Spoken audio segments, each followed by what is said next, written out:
Bon, on y va. Bonjour, encore. Je vous remercie beaucoup d'être là, d'être encore là en dimanche, en fin de journée. Je crois que vous avez déjà un paquet de conférences et d'interventions, donc j'espère que vous n'êtes pas complètement, complètement finis. Et je suis très heureuse d'intervenir aujourd'hui, non seulement parce que je ne suis jamais intervenue à l'Académie du climat, et aussi d'autre part parce que c'est la première fois que je donne une conférence sur mon livre. Enfin, j'ai déjà donné des interviews, etc., mais j'ai jamais donné de conférence magistrale, on va dire. Donc voilà, je suis un peu impressionnée et très heureuse de le faire. Et donc, je suis venue vous présenter l'essai que je viens de faire paraître au Seuil, qui s'appelle Fermentation, kéfir, compost et bactéries, pourquoi le moisi nous fascine. Alors, je dois vous dire que quand j'ai proposé ce sujet à mon éditrice, au début, elle a eu un peu peur. Elle s'est dit, bon, de quoi on va parler? De microbes, de moisis, il n'y a rien de plus repoussant pour le lecteur. Et donc, de quoi est-il question dans ce livre? Alors, il est question de beaucoup de choses. Et bon, en une demi-heure, je ne vais pas avoir eu le temps de vous parler de tout, bien sûr, mais je vais essayer de vous donner un aperçu des réflexions que j'ai développées dans ce livre. Pourquoi j'ai eu l'idée de ce livre? Et pourquoi est-ce que je me suis intéressée non pas vraiment à la fermentation, parce que dans le fond, ce n'est pas un livre sur la fermentation, ce n'est pas un livre de recettes de cuisine, c'est un livre qui porte plutôt sur notre rapport aux microbes, on va dire, c'est-à-dire notre rapport aux micro-organismes, on va revenir dessus, et surtout sur ce que notre rapport aux microbes dit de nous et de notre rapport à la société notamment. Donc c'est d'un point de vue plutôt, on va dire aussi philosophique et métaphorique. Vous savez qu'on parle des ferments de la Révolution, par exemple, etc. Je ne vais pas non plus donner de recettes révolutionnaires, mais je vais essayer de dégager quelques points. Et donc, pour développer cette idée, je vais essayer de vous expliquer ça en trois phases, hein, puisque, au fond, on peut prendre on va dire, il y a une révolution en ce moment à l'œuvre dans le rapport que nous avons aux microbes, et cette révolution aux microbes peut nous permettre de repenser plusieurs choses, comme d'une part notre rapport à nous-mêmes, notre rapport au moi, à l'identité, notre rapport à la société, d'un point de vue politique aussi, et notre rapport au vivant. Alors d'abord, je vais vous raconter comment j'ai eu l'idée de ce livre. Au départ, j'ai eu l'idée de ce livre un jour où j'étais à Berlin, où je revenais, je m'apprêtais à prendre un avion pour rentrer à Paris, et après une nuit d'excès, je cherchais de quoi boire pour pouvoir soigner mes entrailles en détresse. Et je suis allée à la buvette de l'aéroport, et là, je suis tombée sur une bouteille de kombucha. Le kombucha, qui est une boisson qui est présentée comme une boisson vivante. Le kombucha, c'est le résultat d'une symbiose entre des levures et des bactéries. Et je me suis étonnée de la présence de ce kombucha dans un lieu aussi aseptisé que l'aéroport. Après tout, à l'aéroport, on s'attend plutôt à trouver du coca, du Fanta, que sais-je, en tout cas pas forcément du kombucha. Et il se trouvait qu'en parallèle, je discutais avec un ami qui travaille à la mairie de Paris, enfin qui travaillait à l'époque pour la mairie de Paris, à développer la pratique du compost dans la ville. Et ces deux informations très différentes m'ont interpellée. C'est-à-dire que je me suis dit, pourquoi est-ce que nous nous réintéressons finalement aux micro-organismes? Parce que le compost, voilà, c'est un processus de putréfaction qui permet donc de nourrir notamment les sols en agriculture. Et pourquoi est-ce que nous cherchons à réintégrer finalement du vivant, du micro-vivant, à la fois dans nos entrailles et dans une ville aussi minérale que Paris? Et la question que je me suis posée, c'est qu'est-ce que ça dit de nous? De quoi c'est le symptôme? En sachant que, a priori, dans les sociétés occidentales ou dans les sociétés à haute technologie, on n'a pas forcément besoin de faire fermenter des aliments, puisqu'on est doté de congélateurs, on maîtrise les procédés de conservation, etc. Et donc, pourquoi est-ce que nous nous remettons finalement à retrouver des pratiques ancestrales qu'on n'a jamais abandonnées, bien sûr, mais pourquoi est-ce qu'elles reviennent à la mode? Et qu'est-ce que ça dit de nous? Est-ce que ça veut dire que nous sommes des sociétés peut-être en déclin, ou en tout cas en déclin supposé, qui s'intéressent de ce fait à la dégénérescence, peut-être pour, on va dire, maîtriser ou contrôler ou apprivoiser notre propre dégénérescence supposée, ou bien est-ce que nous cherchons à puiser là-dedans une forme de régénération profonde et de nos corps et de la société? Et partant de là, je me suis dit, voilà, c'est marrant, c'est comme si nous vivions dans une sorte de société de la fermentation. Et je me suis mise à explorer, je me suis mise à explorer tout un tas de domaines, et je me suis rendu compte qu'il y avait énormément de domaines différents dans lesquels on se réintéressait aux micro-organismes. Bon, dans l'alimentation, évidemment, voilà, le kéfir, le kombucha, vous avez peut-être des amis qui s'amusent à faire du pain au levain chez eux, etc. Il y a aussi des startups qui font de ce qu'on appelle de la fermentation de précision pour remplacer la viande par des préparations à base de bactéries. On a aussi, par exemple, en cosmétique, le fait de réintégrer des prébiotiques ou des probiotiques dans les crèmes de beauté, alors qu'avant, on cherchait plutôt des formules aseptisées qui empêchaient les bactéries de se développer sur la peau. Maintenant, au contraire, on essaye de nourrir notre barrière cutanée, c'est-à-dire concrètement les microbes qui vivent sur notre peau. On a aussi des designers qui essayent de développer des biomatériaux, qui font des meubles à partir de mycélium, la partie souterraine des champignons, ou encore la NASA qui veut construire sur Mars à partir de ce même mycélium, ou des biomatériaux à partir de bactéries encore. On rêve de s'auto-composter après notre mort avec la pratique de la humusation je ne vais pas jusqu'à dire qu'elle devient à la mode parce qu'elle est interdite en France, mais en tout cas qui a été légalisée dans plusieurs pays. Etc., etc. Et ce sont des pratiques, je précise, qui ne concernent pas que la France, qui concernent, je dirais que la mode de la fermentation et le retour aux moisis concernent toutes les sociétés occidentales à forte technologie et ou à forte technologie, comme par exemple la France, mais aussi la Suisse, l'Allemagne, les États-Unis, le Canada, le Japon, tout pays dans lesquels on voit surgir, par exemple, des artistes qui font de l'art microbien ou encore des festivals de fermentation dans lesquels les gens se retrouvent pour pratiquer, par exemple, la fermentation alimentaire et qui développent aussi une forme de discours politique autour de cela. Et donc voilà, donc la question c'est en quoi est-ce que ça nous permet de repenser plusieurs domaines qui nous concernent. Alors, je dirais que le premier domaine qui est transformé par la redécouverte du micro-vivant, c'est notre rapport à nous-mêmes, notre rapport au moi. Pourquoi ? Parce que pendant longtemps, ce qu'on considérait comme les microbes, les micro-organismes, donc ça peut être les bactéries, les levures, les champignons, tout ce qui se développe, tout ce qui est micro-vivant, qu'on considérait comme un peu dégueu avant, tout cela avant était considéré plutôt comme un danger. Les microbes étaient plutôt un ennemi pour nous. Et donc on cherchait avant tout à se nettoyer, en tout cas pendant longtemps. On cherchait à se préserver des miasmes avant, et ensuite avec Pasteur, parce que pendant longtemps on ne savait pas ni comment fonctionnait la fermentation, ni comment se transmettaient les maladies. Ça c'est Pasteur qui l'a découvert, donc je le fais très vite, hein, le retour historique. Mais Pasteur a découvert et les procédés de fermentation et le fait que l'introduction de bactéries dans un organisme pouvait aussi être un vecteur de maladie, c'est-à-dire que les bactéries pouvaient être pathogènes. Et donc, au moment où nous avons découvert finalement ce micro-monde, il nous est apparu immédiatement comme menaçant. Et on va dire que historiquement, on a toujours eu une peur de la vermine, de tout ce qui est minuscule. Pourquoi ? Parce que nous avons peur d'être pénétrés, nous avons peur d'être décomposés. La terreur, on va dire fondamentale, terreur biblique déjà, qu'on retrouvait déjà dans les écrits, dans l'Ancien Testament, c'est finalement que l'enveloppe corporelle se décompose et que nous nous fondions avec le monde, que nous redevenions matière, puisque c'est notre forme qui fait notre identité, au sens où nous sommes séparés du reste du monde. Nous sommes un être mu par le mouvement et la volonté.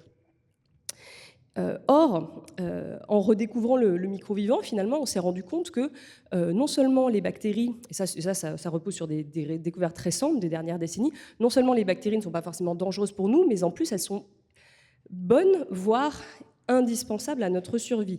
Donc récemment, on a redécouvert les microbiotes, au pluriel, c'est-à-dire les milliards de bactéries qui peuplent votre intestin, votre peau, vos orifices, etc. Et on s'est rendu compte finalement qu'on pouvait être trop propre. Bizarrement, c'est-à-dire qu'on s'est rendu compte que si on se décapait trop, je sais pas moi, le vagin par exemple, on perd sa flore vaginale et on devient trop fragile en fait. Pourquoi ? Parce que c'est la présence de bonnes bactéries qui nous protège des mauvaises. Idem dans l'intestin, on se rend compte que beaucoup de pathologies intestinales sont liées à un déficit de certaines bactéries. Mais on se rend compte qu'il y a même par exemple des maladies psychiques psychiques ou psychiatriques, qui sont corrélés aussi à un déséquilibre bactérien. C'est-à-dire que, ce sont des découvertes assez récentes. On se rend compte, par exemple, que quand on manque de telle ou telle bactérie, c'est souvent corrélé. On ne sait pas évidemment où est l'œuf et la poule, mais en tout cas, on sait que, par exemple, la dépression, la maladie d'Alzheimer, etc., peuvent être corrélées à un manque de telle ou telle bactérie. Et donc ça, c'est une découverte assez vertigineuse pour l'être humain. Je dirais qu'on est presque face à une sorte de nouvelle blessure narcissique, pour reprendre une idée de Freud. Freud disait que l'espèce humaine avait fait face à trois grandes blessures narcissiques. La première, c'était d'avoir découvert que nous n'étions pas, que la Terre n'était pas au centre de l'univers. La deuxième, c'est s'être rendu compte que pour les Occidentaux, qu'il y avait un autre monde, un nouveau monde, des gens que nous ne connaissions pas de l'autre côté de l'Atlantique. La troisième, pour Freud, c'est la découverte avec la psychanalyse de l'inconscient, du ça, et qui, d'après lui, a mené à l'idée que nous n'étions pas maîtres en notre propre demeure. Sous-entendu, voilà, nous avons un inconscient qui nous dirige. Et aujourd'hui, nous sommes en train de nous rendre compte finalement que nous avons aussi une altérité microbienne en nous qui participe à décider de notre rapport au monde, de la manière dont nous nous sentons, de la manière dont nous décidons, dont nous agissons. Et donc ça, c'est assez vertigineux. Et donc la question, c'est de savoir si cette nouvelle porosité à l'autre, à l'intérieur de nous-mêmes, est perçue comme positive ou négative. Je dirais que c'est les deux. C'est-à-dire que voilà, c'est à la fois angoissant, nous avons des bactéries qui décident de notre destin, en tout cas qui participent, et en même temps, ça nous permet aussi de développer un nouveau rapport au vivant, dans la mesure où nous nous rendons compte que nous faisons partie finalement d'un continuum. Il y a même des théoriciens qui viennent jusqu'à remettre en cause l'idée même que nous serions des individus, parce que le nombre de bactéries ou de micro-organismes à l'intérieur de nous excède parfois le nombre de nos cellules, et on remet en cause parfois aussi la notion même d'espèce, c'est-à-dire l'idée qu'il y aurait quelque chose comme une espèce humaine, que non, l'espèce humaine serait en elle-même une symbiose entre des bactéries et des organismes. Et le deuxième grand domaine qui est bouleversé par la découverte, en tout cas par ce regain d'intérêt pour le micro-vivant, c'est notre vision de la société. Je me suis rendu compte en faisant mes petites recherches sur le monde de la fermentation qu'il y avait comme adage, on va dire chez les fermenteurs, de ne jamais vendre le ferment. Le ferment ne s'achète pas, il se donne, il se transmet. Je vois madame qui acquiesce. vous devez faire partie de ces gens qui s'échangent des grains de kéfir ou des souches de kombucha. Ah, voilà, vous avez des amis qui... Et en m'intéressant à tout cela, je me suis dit qu'est-ce que ça veut dire au fond, on va dire de nos nouvelles utopies, de la manière dont nous envisageons la société.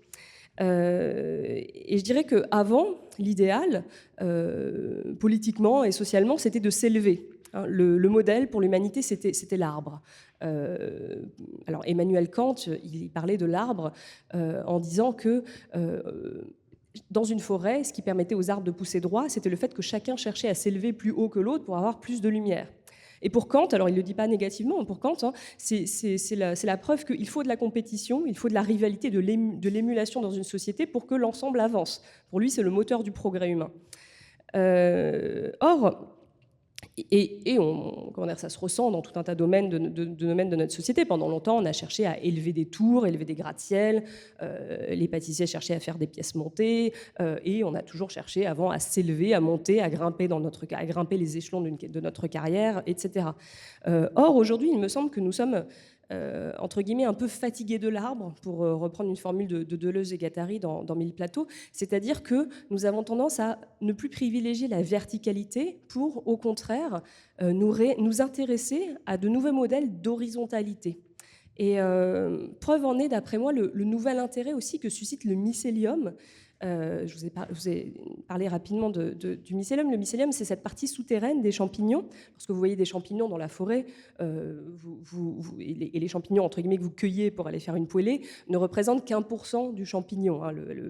Ça ne représente que les organes sexuels. Pensez-y lorsque vous ferez une omelette. Et dessous se trouve 99% du champignon. Et ces 99%, ce sont des réseaux de filaments qui forment des symbioses avec les autres espèces sous terre, donc qui sont à la fois en échange permanent avec les bactéries, avec tout ce qui peuple la biodiversité, qui peuple le humus, le sous-sol, et qui échangent aussi et des nutriments et des informations avec les arbres, les plantes, toutes les espèces qui peuplent la forêt.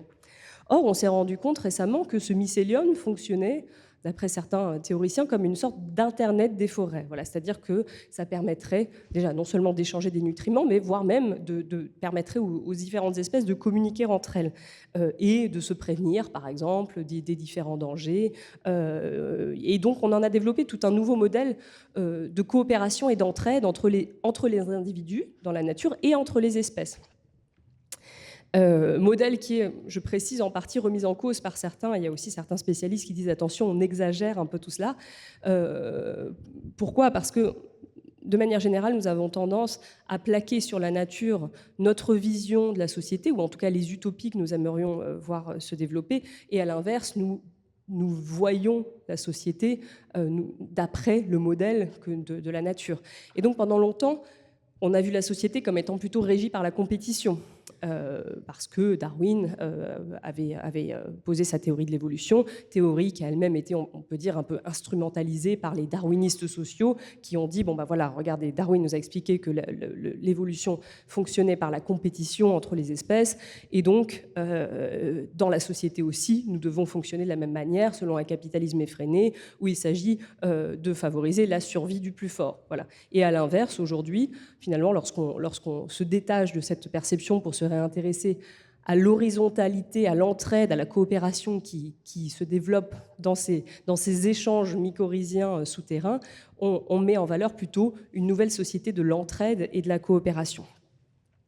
Et donc ça me semble intéressant, puisque c'est comme si finalement, en s'intéressant à la fois à la fermentation alimentaire, mais aussi aux micro-vivants, à ces biomatériaux que forme le mycélium, etc., c'est comme si on venait défendre aussi une nouvelle forme de révolution souterraine, sous les radars, et qui, je trouve, se reflète aussi dans la manière dont les gens qui font fermenter, par exemple, des bocaux chez eux, parlent de leur activité. Puisqu'il y a tout type de fermenteurs. Moi, au début, je pensais que c'était une manie de bobos parisiens, mais je me suis rendu compte qu'il y avait aussi beaucoup de personnes à la campagne qui faisaient fermenter leurs aliments, qu'il y avait aussi des startups de la Silicon Valley qui étaient obsédées par le compost ou la fermentation, etc. etc. Donc ça transcende tous les milieux. Et ce qui me frappe là-dedans, c'est qu'il y a aussi l'idée selon laquelle on devrait absolument pouvoir vivre en autonomie. Pourquoi ? Parce que nous nous sommes rendus compte récemment que la société de l'abondance peut-être avait fait son temps. C'est-à-dire que moi, j'ai grandi parmi les dernières générations qui ont cru à l'abondance. Voilà, quand j'étais petite, je pensais qu'il y aurait toujours des jouets en plastique par quantité et toujours des biens de consommation et des bonbons en gélatine. Or, on s'est rendu compte récemment que non, que notre système de distribution agroalimentaire était très fragile. Il est menacé déjà par la crise écologique, qui est une angoisse profonde qui est ancrée en chacun, mais ça a été ravivé évidemment par la crise du Covid, où on s'est rendu compte qu'il suffisait d'un pangolin dans la machine pour que du jour au lendemain on puisse avoir des pénuries, chose qu'on avait complètement oubliée depuis la Seconde Guerre mondiale.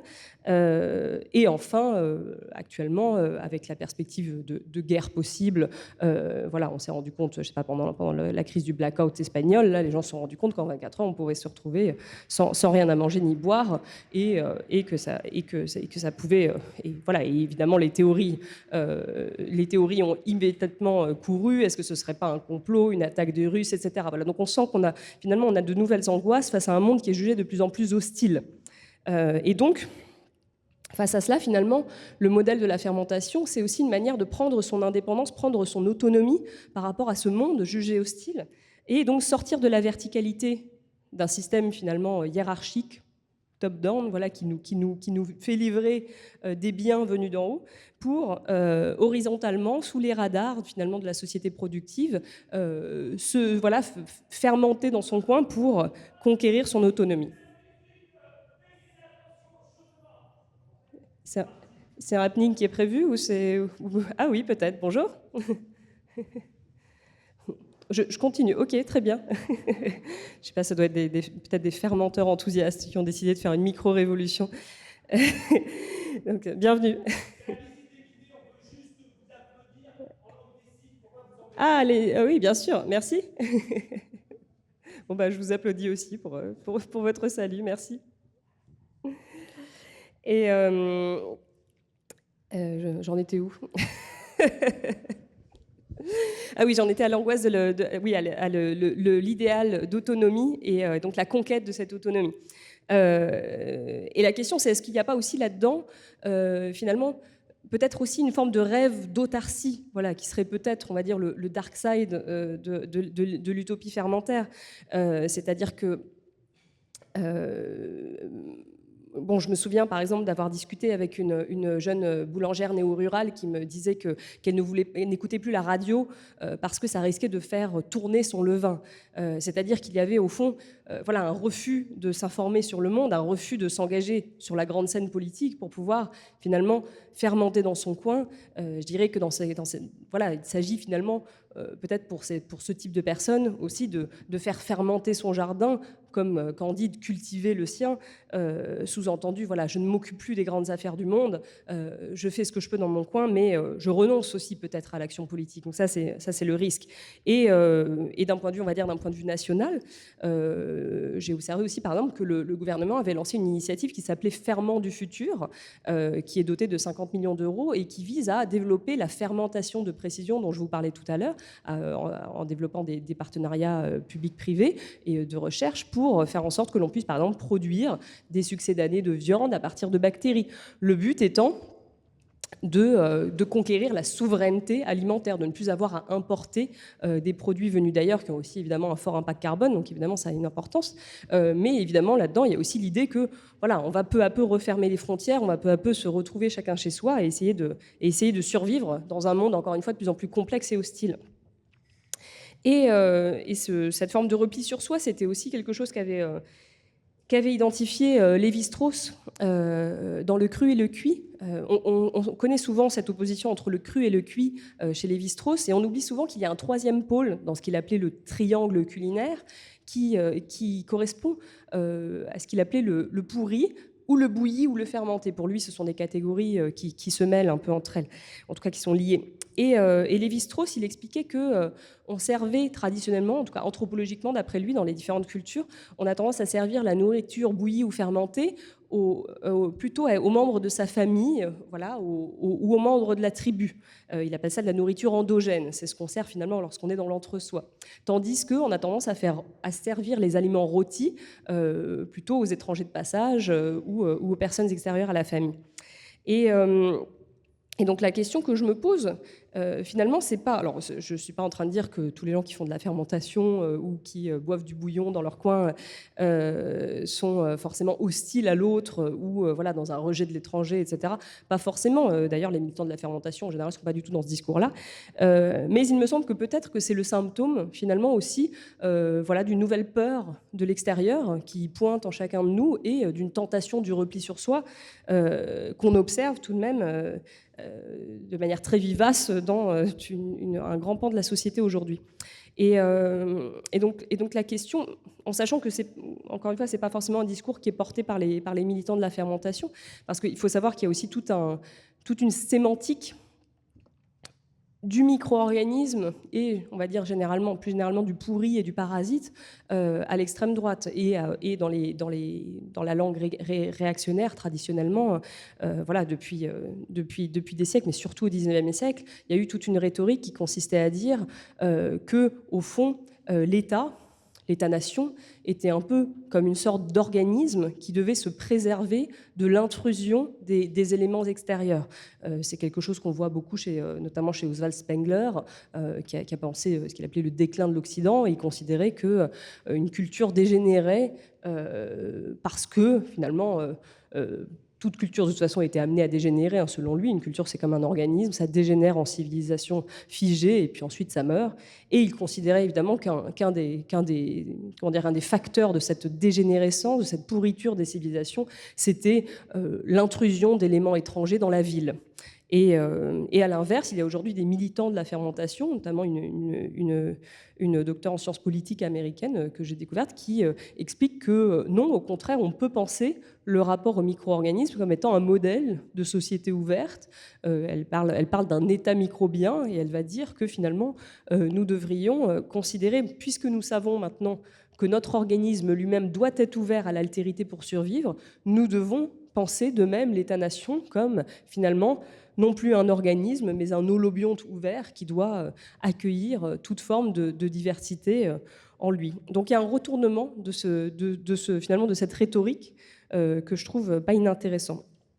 Et enfin, on va dire la dernière révolution que présente, on va dire, cette utopie fermentative, c'est celle de notre rapport au vivant. Alors, en observant mes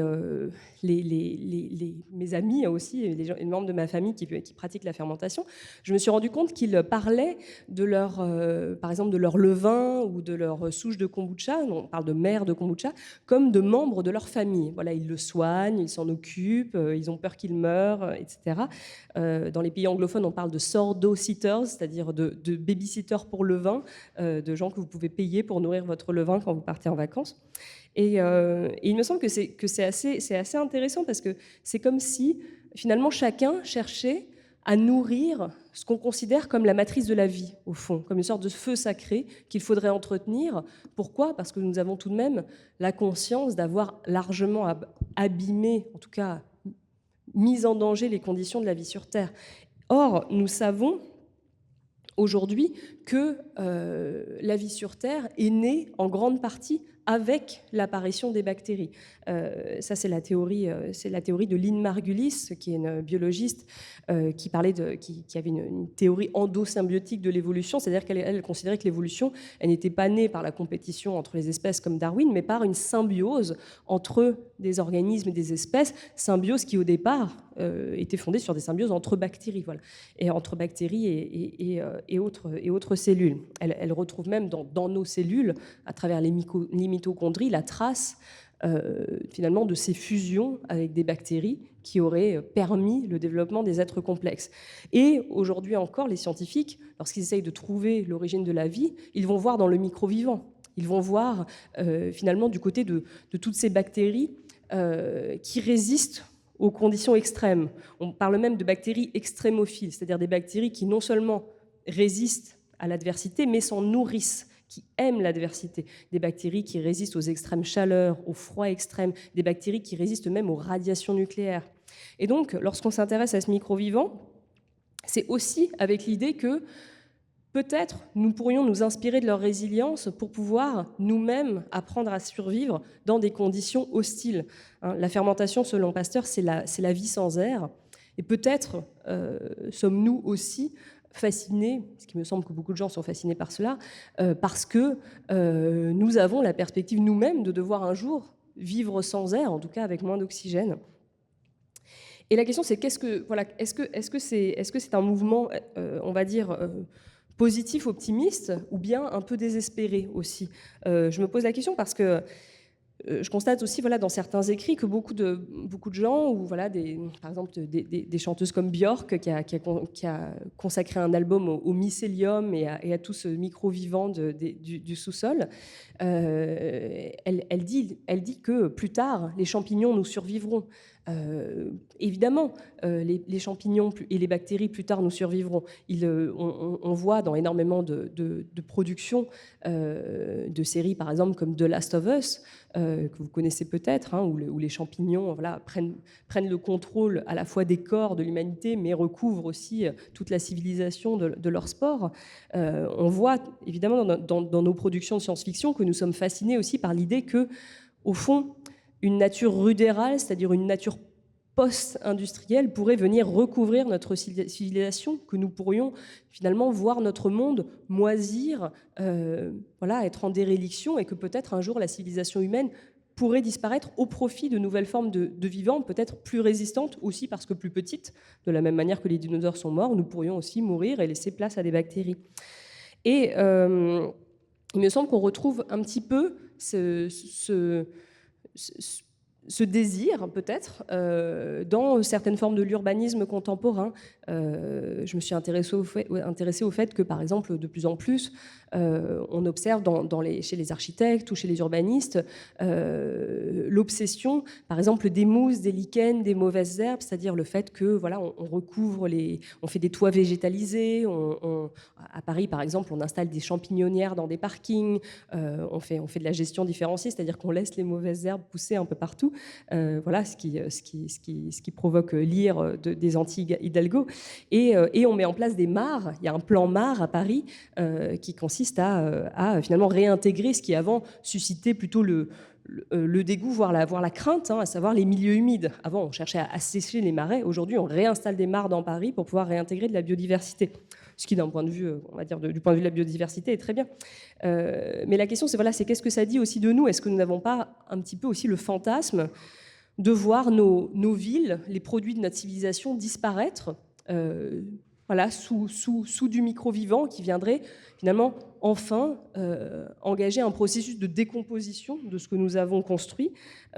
Et au fond, il me semble que derrière, il y a l'idée que l'humanité est une sorte d'espèce invasive dont il faudrait se débarrasser, au fond. Et peut-être qu'on retrouve, on va dire, cette même pulsion de mort, on va dire, au niveau collectif, au niveau de l'espèce, dans cette idée selon laquelle on devrait s'auto-composter après sa mort, pratiquer l'humusation, c'est-à-dire non plus se faire incinérer ou se mettre dans des cercueils, mais voilà, laisser pourrir son corps dans la terre. Ce qui, d'un point de vue écologique, est parfaitement défendable. Mais je m'interroge sur le symbole, c'est-à-dire est-ce que, au fond, la question qui se pose, c'est qu'est-ce que nous cherchons là-dedans? Est-ce que nous cherchons finalement...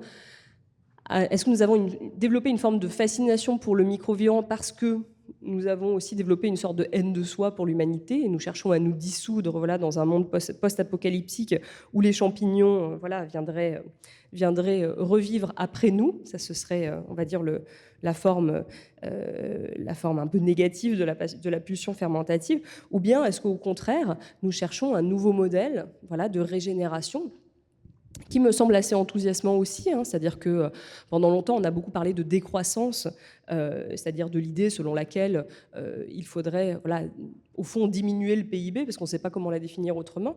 Et il me semble que le modèle de la décroissance, s'il a du mal à prendre dans l'opinion, c'est aussi peut-être parce qu'il est un peu déceptif. Pourquoi ? Parce que la croissance ou la décroissance...